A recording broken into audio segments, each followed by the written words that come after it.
What's good, y'all? Anime Gaming and Chill here checking in, man. And today I'm bringing you guys another Naruto video. It's kind of a Naruto theory, but also a little bit more of like an explanation type of video. So this one was actually requested by a subscriber who has been supporting me a lot. And we have a lot of the same views on things. So what we're going to talk about today is, if you remember Rin, Kakashi and Obito's teammate, we're going to talk about pretty much like why, like a little background on her and why she was, you know, the Jinchuriki for the Three Tails Isobu, and also, you know, was she really fit to become the Jinchuriki.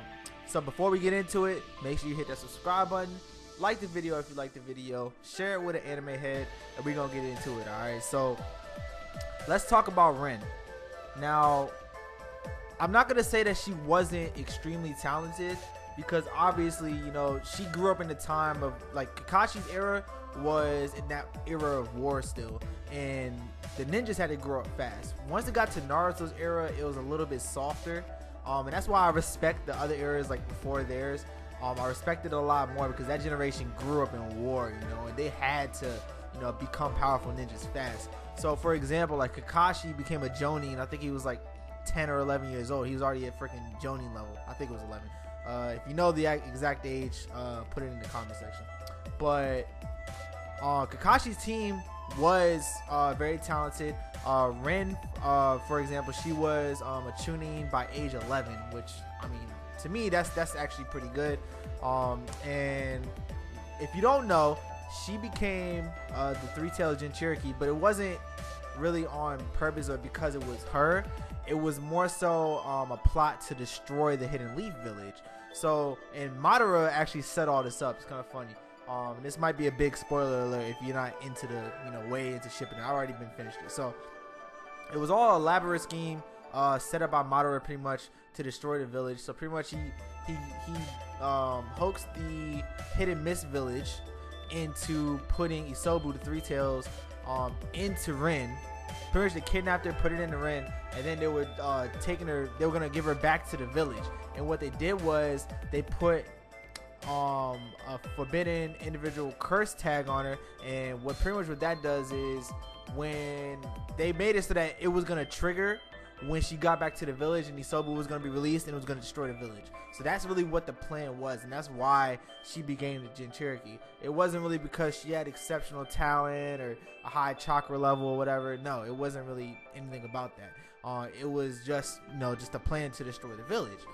But if you try to dive into it a little bit, Rin, she may or may not have been qualified. In my opinion, she wasn't qualified, but let's talk a little bit more like about her in general and like a little bit of her background. So one thing to note that may point to her being potentially qualified was her older sister was extremely skilled, because her older sister, her name was Mai, and they're from the Nohara clan, and her sister Mai was actually in the Anbu Black Ops, and you know those are pretty much like the top tier ninjas in the village, in the Leaf Village, and her sister being in there shows that she had great potential.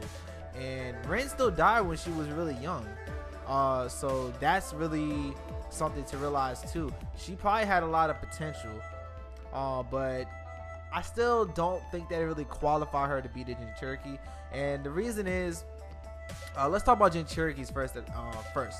So Jinchurikis are pretty much just military potential, just to like balance out the power between each village. That's why each of the main villages had, you know, like a certain tail beast. Of course, you know, the Leaf Village is the strongest village, and they had the 9 tails and everything. But you know, each tail beast individually is extremely capable, and they kind of said it. I think the one tail said it from the Sand Village. He said just because he has one tail doesn't mean he's the weakest. So I think that, you know, different tail beasts have different abilities and advantages, and some with less tails may be stronger than the other ones. They never really went too much into detail of like each one's individual abilities. It would be great if they actually did that, and I would like that. But it's not something that they did, so we can't really say, you know, which one is stronger than the other ones, except the 9 tails and the 8 tails, because they have more chakra than all the other ones. Okay, so even if it was just seen as like military potential, they had to be careful with who they chose to be the Jinchuriki. And the reason that this is true is because if the host isn't strong enough to house, you know, the tail beast inside of them, if they don't have enough chakra and enough life force, they're not going to be able to contain it. And what happened, a perfect example is in the Cloud Village. They had to constantly swap Jinchurikis until they got to Killer Bee, because the host just couldn't contain Eight Tails. They really just couldn't. And he kept getting loose, kept attacking the village. People died. The Jinchurikis died as well.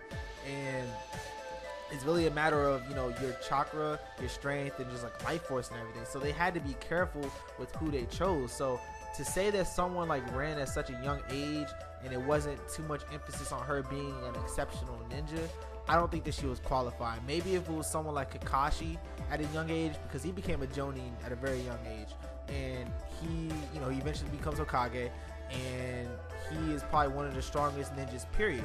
So that, I mean, that would have been a little bit more okay. Kakashi could have been a Jinchuriki, potentially, but when it comes to Ren, I really don't think so. I really just think that it was, you know, mainly just to destroy the Leaf Village, and that was the hit and miss part of the plan. Madara's part of the plan was to use it to get Kakashi to kill Ren, so that he would be able to control Obito pretty much.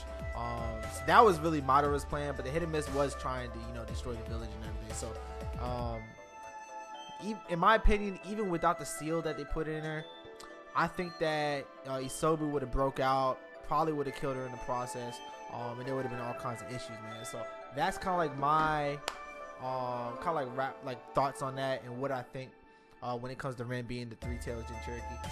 So this video actually inspired me to go ahead. I don't think anyone's really done it. Talked about each Jinchuriki and like a little bit of background information on them and like abilities and stuff, and the tail beasts. I don't think anyone's really done that, so I think I'm gonna start a series on that. So if you guys have any type of requests or anything, leave it in the comment section.